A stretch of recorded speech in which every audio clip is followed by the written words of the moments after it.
Salut bande de bananes, bienvenue sur Tuto Banana. On se retrouve aujourd'hui pour un tutoriel qui va vous apprendre à capturer l'écran de votre Macintosh. Attention, si vous êtes sur Windows, cliquez tout de suite sur la bannière que vous voyez apparaître sur votre écran ou allez dans la description. J'ai fait exactement le même tuto pour Windows, donc vous n'avez qu'à cliquer dessus et vous y êtes. Utilisateur de Macintosh, vous êtes toujours avec moi et vous allez écouter le son mélodieux de ma voix puisque je vais vous expliquer deux possibilité de capturer très facilement votre écran sous Mac. Alors d'abord, sachez qu'il y a une méthode toute simple qui ne nécessite aucune installation, aucun téléchargement et qui est inclus dans tout bon Macintosh qui se respecte. C'est QuickTime. Alors QuickTime, on va le lancer tout de suite. QuickTime, hop. Voilà, il est lancé et on va faire fichier, nouvel enregistrement de l'écran. Tout simplement, et puis je clique sur enregistrer et là soit je fais un petit carré avec ma flèche pour enregistrer une partie de l'écran seulement, ou alors je clique tout simplement pour enregistrer tout l'écran. Ce que je vais faire, je clique et l'enregistrement, vous voyez, est lancé. Je vais réduire cette petite fenêtre, voilà, je vais bouger un petit peu ma souris et puis je vais même lire une vidéo, voilà, comme par hasard une vidéo de tuto banana. J'arrête cette vidéo. Gros défaut de QuickTime, attention, j'arrête l'enregistrement, c'est qu'il ne va pas prendre le son, il prend uniquement l'image. Si quelqu'un est capable de me dire comment on fait, je suis preneur, mais honnêtement, pour avoir cherché, je crois que c'est impossible.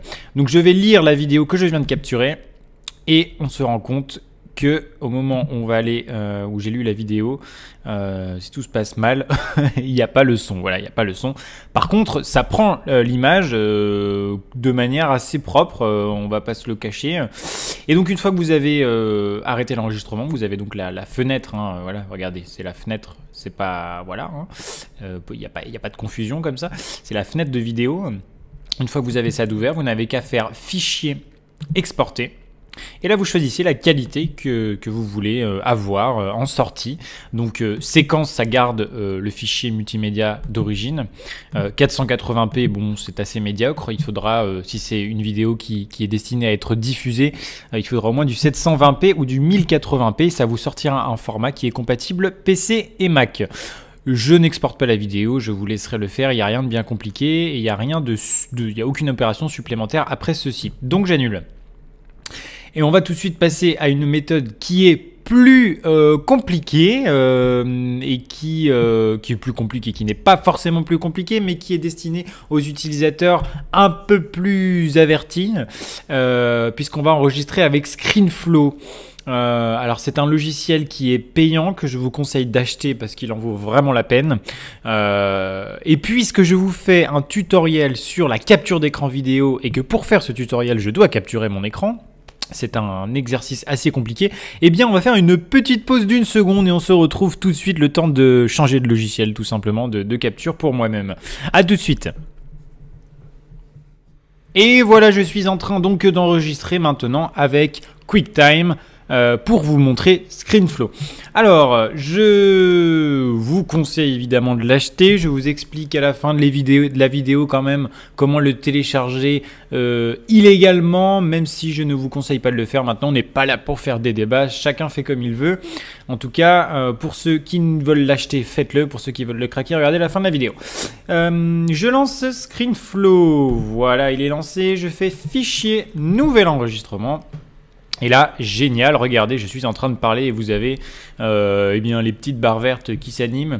Alors, j'ai la possibilité d'enregistrer l'audio depuis mon micro si je veux que je pose la voix dessus, d'enregistrer l'audio de l'ordinateur. Alors moi, je vais faire logiquement les deux, hein, c'est ce que j'utilise quand je fais les tutos sur Tuto Banana. Maintenant, là, je vais désactiver l'audio puisque je l'enregistre déjà via GarageBand. C'est un autre débat. En tout cas, on est là pour essayer. On veut capturer l'écran, on veut également capturer l'audio de l'ordinateur, ce que n'était pas capable de faire QuickTime, je le rappelle. Je clique sur enregistrer tout simplement. Préparation de l'enregistrement, un petit compte à rebours. Si vous voulez l'éviter, vous n'avez qu'à cliquer et l'enregistrement est lancé. Petit défaut, on ne sait pas quand l'enregistrement est lancé ou pas. C'est-à-dire que là, j'ai l'impression qu'il ne s'est rien passé. En fait, c'est bien en train d'enregistrer.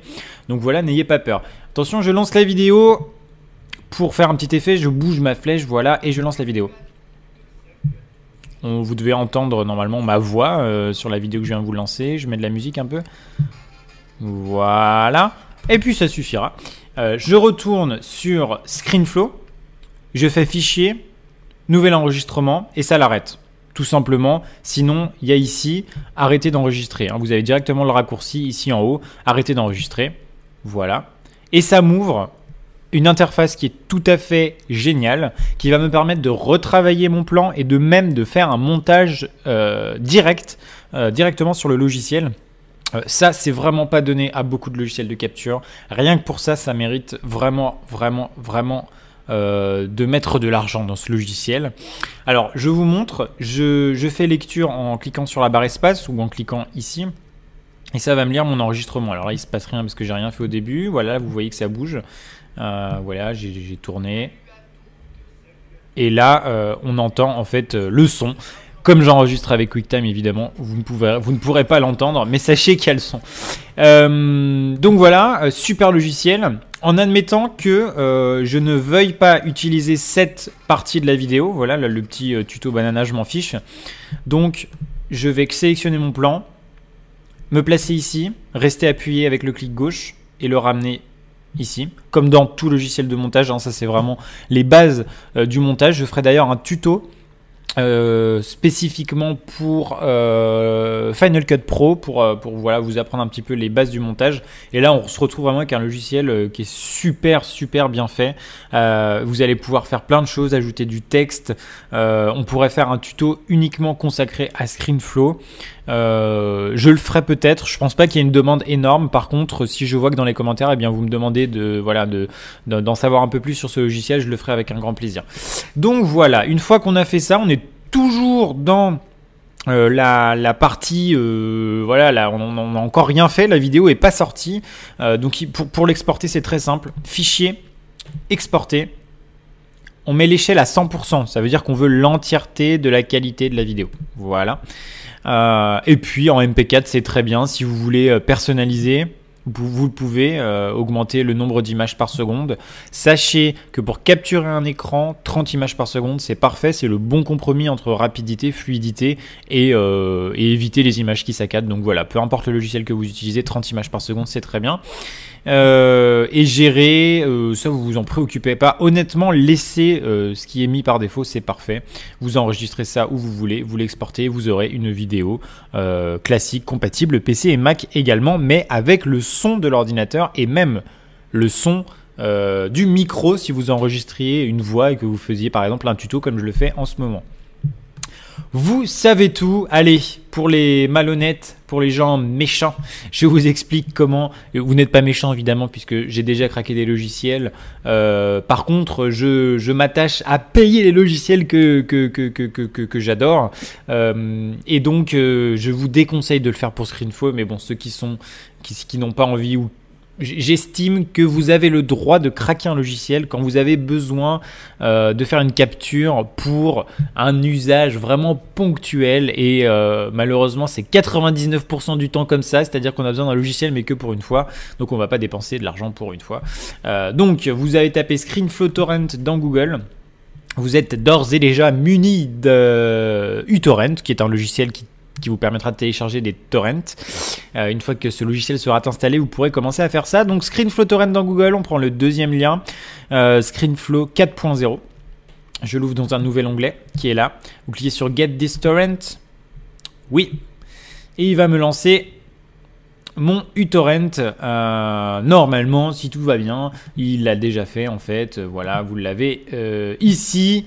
Il est là et il va se télécharger tranquillement si ce n'est pas déjà fait. Vous l'installez ensuite tout à fait normalement. Vous cliquez sur le fichier que ça vous a donné. Et puis voilà, rien de plus simple. Si vous avez des questions ou des problèmes avec ce tuto, comme d'habitude, vous posez vos questions dans les commentaires. Vous n'hésitez surtout pas, je vous répondrai rapidement, très rapidement. Ah ciao, bonsoir les amis et puis pensez à mettre un petit pouce vert sur le côté gauche de la vidéo, ça permettra à la vidéo d'être mieux référencée et si ce tuto vous a servi, eh bien ça me fera super plaisir en fait. Allez, à bientôt sur Tuto Banana.